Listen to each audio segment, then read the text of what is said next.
पूर्णिमा आ रही है तो शरद पूर्णिमा की रात्रि को यानी निशीत काल के समय में शरद पूर्णिमा की रात्रि को माता लक्ष्मी की और भगवान श्री कृष्ण की पूजा की जाती है। तो इसी पूजन का क्रम हम लोग जानेंगे कि कैसे हमको पूजन करना है। देखिए, ये पूजन आपको निशीत काल में शरद पूर्णिमा 16 तारीख को भी है और 17 तारीख को भी है, लेकिन ये पूजन 16 तारीख की रात्रि को की जाएगी निशीत काल में। निशीत काल के समय वाला वीडियो मैंने अपने YouTube पर अपलोड कर दिया है, लिंक डिस्क्रिप्शन में दे दूंगा। आप अपने शहर का निशीत काल वहाँ से देख लेना। अब देखिए, इस पूर्णिमा का नाम है कोजागरी पूर्णिमा। कोजागरी यानी कौन जग रहा है, कोजागरी कोजागरी, कौन जग रहा है, कौन जग रहा है, ऐसे खोजते हुए माता लक्ष्मी और इंद्र देवता घूमते हैं पृथ्वी पर कि जो भी जग रहा होगा हम उसको निहाल कर देंगे। तो देखिए, रात को 12 बजे के आसपास ये निशीत काल आता है, तो उस समय आपको ये पूजन करना है। निशीत काल में आपको मोबाइल लेकर नहीं चलाना है, टीवी नहीं देखना है।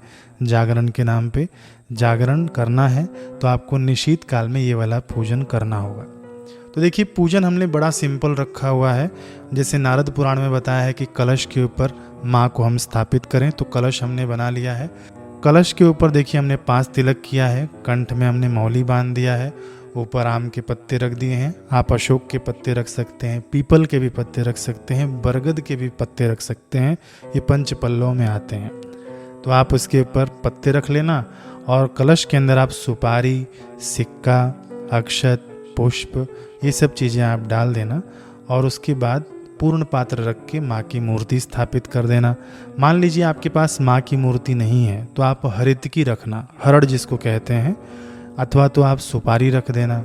यदि कुछ नहीं है आपके पास तो आप फोटो है आपके पास, फोटो तो होगा ही, फोटो के नीचे आप ऐसे अक्षत बिछा देना, जैसे मैंने बिछाया ना भगवान के नीचे चावल, ऐसे आप अक्षत बिछा देना और उसके ऊपर फोटो रख देना। फिर ये कलश तो आपको रखना ही है। कलश के ऊपर माँ के जगह पे ये वाला दीपक जो मैंने नीचे रखा है ना, आप ये वाला दीपक कलश के ऊपर रख देना। ठीक है, समझ में आ गया होगा। अब आगे बढ़ते हैं पूजन में। इस पूजन में हम लोगों ने दीपक जला रखा है घी का। घी का दीपक भगवान के दाहिने तरफ होना चाहिए और घी के दीपक के नीचे हमने आसन दे रखा है चावल का। अब लक्ष्मी जी का पूजन है तो हमने दक्षिणावर्ती शंख भी रखा हुआ है यहाँ पर। यदि आपके घर में हो तो आप रख लेना, नहीं हो तो इग्नोर करना, कोई बात नहीं। दक्षिणावर्ती शंख देखिए मैंने अनाज के ऊपर रखा है और इसके अंदर अनाज भरा है, अंदर 1 रुपये का सिक्का है। तो ये चीज़ें आपको समझ में आ गई। बिल्कुल सिंपल पूजन हम लोग कर रहे हैं, जैसे सभी के घरों में पूजन की सामग्री होती है ना, उसी पूजन की सामग्री से हम लोग पूजन करेंगे। हम लोग ये पूजन पंचोपचार द्वारा करेंगे, यानी 5 चीज़ों से संपूर्ण पूजन हम संपन्न कर देंगे। ये शास्त्रीय विधान है। इसके लिए हमको लगेगा, अभी देखिए नवरात्र है ना, तो मैंने अभी पूजन ही किया, आखिरी दिन है नवरात्रि का। तो ये कुमकुम है, ये चंदन है, हल्दी है, उसके बाद पुष्प है, बाकी ये आपको नहीं लगेगा, अक्षत ये नहीं लगेगा। इसके बाद हमने आरती के लिए दीपक रखा हुआ है और ये मैंने खीर की जगह पे रखा हुआ, ये दूध है।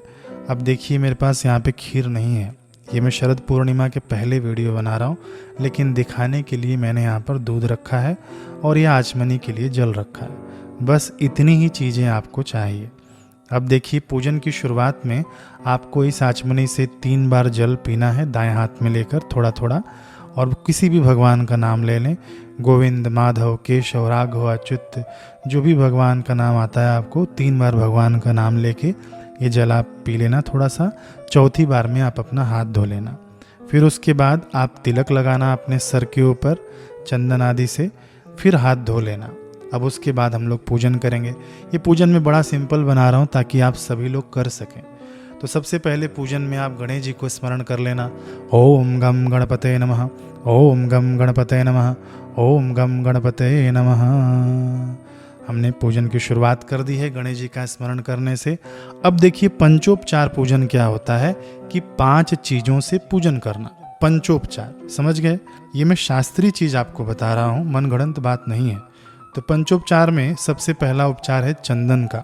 तो सबसे पहले हम लोग भगवान को चंदन लगाएंगे। चंदन का मंत्र यदि आपको पता हो तो मंत्र बोल लेना, ओम चंदनस्य महत् पुण्यम पवित्रम पापनाशनम। ये मंत्र याद हो तो बोल लेना, यदि मंत्र याद नहीं हो तो ऐसे कह देना, ओम नमो नारायणाय, ओम नमो नारायणाय, ओम नमो नारायणाय।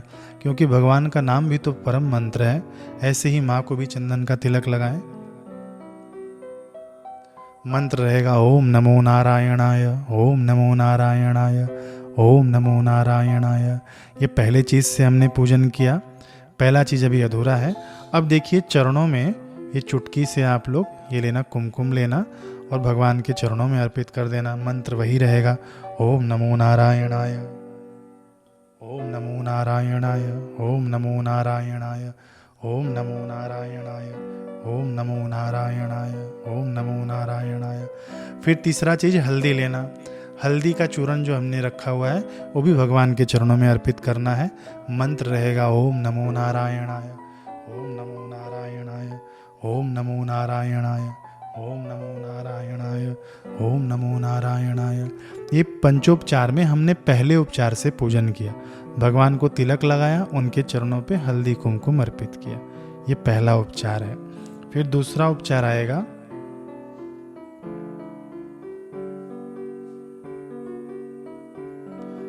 फिर दूसरे उपचार में हम लोग भगवान को पुष्प अर्पित करेंगे। तो पुष्प अर्पित करने का मंत्र क्या है?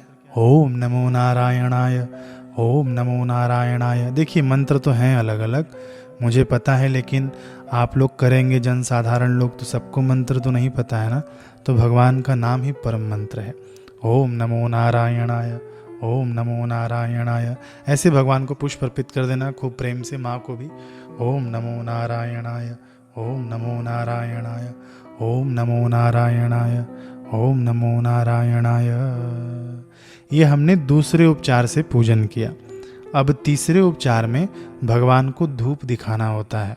तो धूप हमने पहले से जला के रखा हुआ है, अब भगवान को हम लोग धूप दिखा देंगे। मंत्र पता है ना आपको? ओम नमो नारायणाय, ओम नमो नारायणाय, ओम नमो नारायणाय, ओम नमो नारायणाय, ओम नमो नारायणाय। ये हमारा तीसरा उपचार हुआ। चौथे उपचार में हमको दीप दर्शन कराना होता है, तो हमने दीपक को पहले से जला रखा है, तो ऐसे भगवान को दिखा दें, ओम नमो नारायणाय, ओम नमो नारायणाय। ऐसे ही माँ को दिखाएं, ओम नमो नारायणाय, ओम नमो नारायणाय, ओम नमो नारायणाय। ये हमने 4 उपचार से पूजन कर लिया। अब आखिरी जो उपचार है उसके अंदर भगवान को भोग लगाया जाता है। तो भगवान को भोग लगाने के लिए देखिए अभी तो मेरे पास केवल दूध बचा है, क्योंकि मैं पहले वीडियो रिकॉर्ड कर रहा हूँ। आप लोग खीर रखिएगा भगवान के आगे। खीर कौन सी रखनी है आपको? जो हमने चंद्रमा की चांदनी में रखा था। इसके पहले जो मैंने वीडियो डाला है ना, वो वाला वीडियो देख लीजिएगा कैसे खीर रखा जाता है। 1 कटोरी में भगवान को, 1 कटोरी में माँ को रखना है। अब आप कहेंगे कि यहाँ पर केवल भगवान को और माँ को ही खीर रखा, इंद्र देवता को क्यों नहीं रखा? तो देखिए भगवान साक्षात विराजमान है, इनको जिमा दिया तो पूरा संसार जिम गया, समस्त देवी देवता तृप्त हो गए। तो ये भोग रखने के बाद आप इसे पानी से 3 बार ऐंछ देना। फिर मंत्र कौन सा है भोग लगाने का? यदि मंत्र पता हो तो मंत्र बोल देना, ओम प्राणाय स्वाहा, ओम अपानाय स्वाहा, ओम उदानाय स्वाहा, ओम व्यानाय स्वाहा, ओम समानाय स्वाहा। यदि मंत्र आपको नहीं पता हो तब क्या करें? तब आप माता शबरी जैसा भोग लगा देना, माता मीरा जैसा भोग लगा देना कि हे प्रभु आइए, पधारिए और मेरा भोग स्वीकार कीजिए। शबरी के बेर, सुदामा के तांदुल, रुचि रुचि भोग लगाए, प्रभु जी मेरे आओ भोग लगाओ। दुर्योधन के मेवा त्यागे, साग बिदुर घर खाए, प्रभु जी मेरे आओ भोग लगाओ। तो खूब प्रेम से भगवान को आप लोग इस प्रकार से भोग लगा देना। भगवान मंत्र के भूखे नहीं हैं, भगवान भाव के भूखे हैं, ठीक है? इसीलिए भगवान प्रेम के भूखे हैं, इसीलिए भगवान को प्रेमास्पद कहा गया है। और इसीलिए भगवान भाव के भूखे हैं ना, इसीलिए भगवान को कहा भावग्राही जनार्दना। भगवान भाव को ग्रहण करते हैं। बाकी ये देखिए जो मैंने पुष्प चढ़ाया है ना, पुष्प भी खराब हो जाएंगे। ये मैंने जो दूध रखा है वो भी कुछ देर में खराब हो जाएगा। ये दीपक भी बुझ जाएगा, ये भी जल कर खत्म हो जाएगा। तो इससे क्या भगवान को मिलेगा? हमने अपना भाव दिया ना, प्रेम दिया, भक्ति दी, ये मुख्य चीज होता है। इसीलिए भगवान को कहते हैं भावग्राही जनार्दन। भगवान भाव को ग्रहण करते हैं। बाकी भगवान तो लक्ष्मीपति हैं, उनके आगे आप क्या अर्पण करेंगे?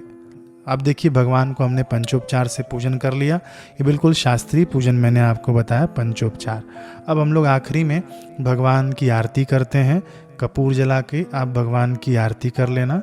आरती से समस्त जो त्रुटियां होती हैं ना पूजन में, वो क्षम्य हो जाती हैं। भगवान उन सब त्रुटियों को माफ़ कर देते हैं। तो जो भी आपको आरती आती हो, ओम जय जगदीश हरे अथवा तो जय लक्ष्मी माता, ये आरती आप लोग कर लेना।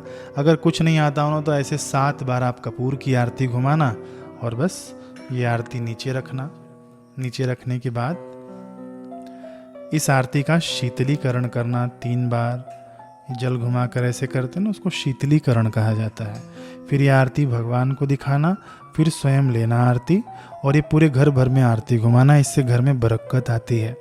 तो ये हो गया लक्ष्मी पूजन और भगवान का पूजन शरद पूर्णिमा की रात्रि को। ये निशीत काल में आपको पूजन करना है। याद रहे इस पूर्णिमा का नाम है कोजागरी। कौन जाग रहा है? जो जागेगा वो पाएगा, जो सोएगा वो खोएगा। तो इस रात्रि आप लोग कम से कम निशीत काल तक जागरण करिएगा। अब देखिए जो भी कुछ आपको पूछना होगा ना, कमेंट में पूछिएगा, और दोबारा मिलना होगा तो सब्सक्राइब करके जाइएगा। हरे कृष्ण।